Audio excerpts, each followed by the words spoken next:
స్వాగతం. తొండంగిలో DSC అక్రమాలపై YCP చేపట్టిన relay నిరాహార దీక్షకు ఉద్రిక్తత నెలకొంది. దీక్ష శిబిరాన్ని పోలీసులు తొలగించడంపై మాజీ మంత్రి, వైసీపీ కాకినాడ జిల్లా అధ్యక్షుడు దాడిశెట్టి రాజా తీవ్ర ఆగ్రహం వ్యక్తం చేశారు. కాకినాడ జిల్లా తొండంగి మండలంలో డిఎస్సిలో అక్రమాలకు వ్యతిరేకంగా వైసీపీ ఆధ్వర్యంలో రిలే నిరాహార దీక్షలు కొనసాగుతూ ఉన్నాయి. శాంతియుతంగా నిర్వహిస్తున్న దీక్ష శిబిరాన్ని పోలీసులు తొలగించడాన్ని వైసీపీ నేతలు తీవ్రంగా తప్పుపట్టారు. డిఎస్సి అభ్యర్థులు, పార్టీ నాయకులతో కలిసి దాడిశెట్టి రాజా దీక్షలో పాల్గొన్నారు. పోలీసుల చర్యలతో ఉద్యమాన్ని అణిచివేయాలని ప్రభుత్వం ప్రయత్నిస్తోందని ఆయన ఆరోపించారు. దీక్ష శిబిరాన్ని తొలగించినంత మాత్రాన ఉద్యమం ఆగదని, డిఎస్సి అభ్యర్థుల న్యాయం కోసం పోరాటం కొనసాగుతుందని రాజా స్పష్టం చేశారు. అలాగే యనమాల రామకృష్ణుడు చేస్తున్న క్యాంపు రాజకీయాలకు భయపడే ప్రసక్తే లేదని, తన గొంతులో ఊపిరి ఉన్నంత వరకు ప్రజా సమస్యలపై పోరాటం చేస్తామని దాడిశెట్టి రాజా అన్నారు. డిఎస్సి అభ్యర్థులు, వైసీపీ నాయకులు పెద్ద సంఖ్యలో దీక్షలో పాల్గొని ప్రభుత్వానికి వ్యతిరేకంగా నినాదాలు చేశారు. మారదాం, అక్కడి నుంచి పోనీ ఎందుకు లేదు మనకి అని చెప్పి మళ్ళీ ప్లేస్ మార్చి మళ్ళీ మా సొంత స్థలంలో టెంట్లు వేసుకుని మళ్ళీ ఏర్పాట్లు చేసుకుంటే మళ్ళీ ఉదయం వచ్చి పోలీసులు దౌర్జన్యంగా టెంట్లో ఓడబెట్టుకుని చాలా దౌర్జన్యం చేసి డిపార్ట్మెంట్ లాక్కుని పోయిన పరిస్థితి చూస్తున్నాం. నేను చాలా బట్టి రాజకీయంలో ఉన్నాను, సుమారు 12 సంవత్సరాలు బట్టి నేను రాజకీయంలో ఉన్నాను. ఎక్కడ ఈ పరిస్థితి నేను ఎప్పుడు చూడలేదు. ఎంత దుర్మార్గం, ఎంత అన్యాయం నేను ఎప్పుడు చూడలేదు. గత 5 సంవత్సరాల్లో కూడా, గత 2 సంవత్సరాల ముందు 5 సంవత్సరాలు కూడా తెలుగుదేశం వారు ప్రతిపక్షంలో ఉన్నారు.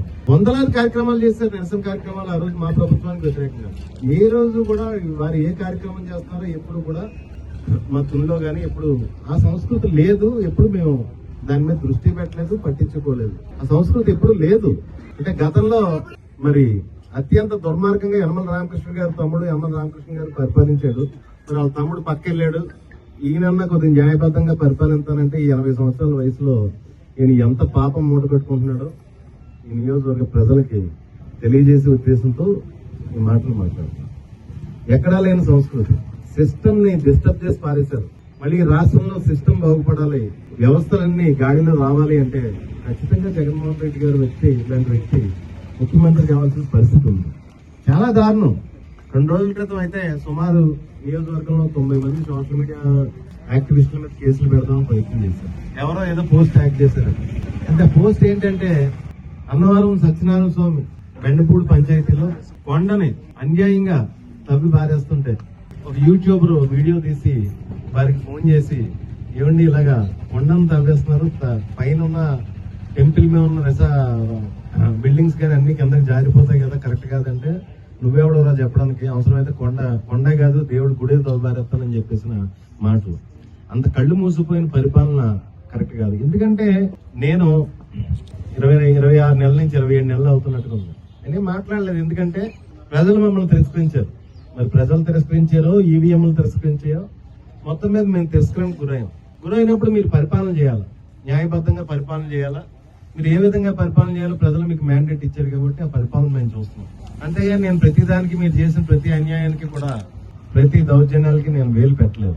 రాష్ట్రంలో ఉన్న జడ్జీని గాని, నిరుద్యోగులను గాని మార్చొద్దు. నేను ఒకటే రిక్వెస్ట్ చేస్తున్నాను, సింగిల్ అభ్యర్థి సెలక్షన్ అయిన వాళ్ళందరినీ కూడా రేపు జగన్మోహన్ రెడ్డి గారి దగ్గరికి వెళ్ళి నేను, సార్ మనకు అలవాటు అయిపోయింది, జగన్మోహన్ రెడ్డి గారు మీకు అలవాటు అయిపోయింది, చంద్రబాబు నాయుడు ఈ డిఎస్సి అభ్యర్థులందరినీ మోసం చేయడం, మీరు ఉద్యోగాలు ఇవ్వడం మా అలవాటు అయిపోయింది.